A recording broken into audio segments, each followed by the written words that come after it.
Boleh perkenalkan diri? Boleh. Nama saya Nur Auni Afrika binti Wanafiah.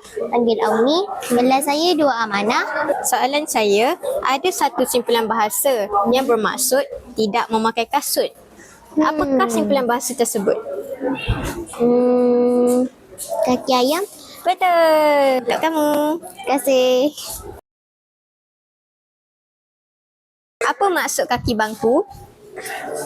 Maksud kaki bangku ni ialah satu istilah untuk ditujukan kepada seseorang yang tidak langsung pandai bermain bola sepak, khusus pada bola sepak lah. Cuba tengok kaki bangku tu kaki dia apa? Kaku je kan. Itulah. Terima kasih cikgu. Ni untuk cikgu.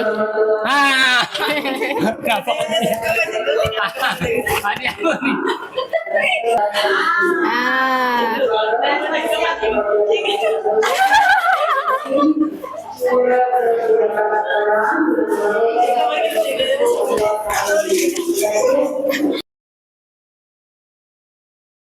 Boleh perkenalkan diri? Saya Muhammad Sudafiq bin Muhammad Hizan dari kelas 2A. Okay. Soalan saya, apakah maksud panjang tangan? Maksud panjang tangan ialah orang yang suka mencuri. Betul.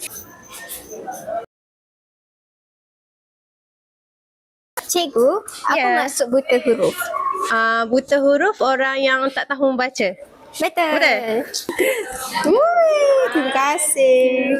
Kena main ni? Boleh main ni? Boleh. Boleh perkenalkan diri? Nama Siti Nur Khadijah.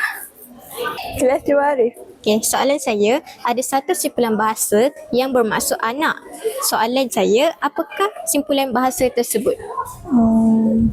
Cahaya mata. Betul. Jing. Kasih.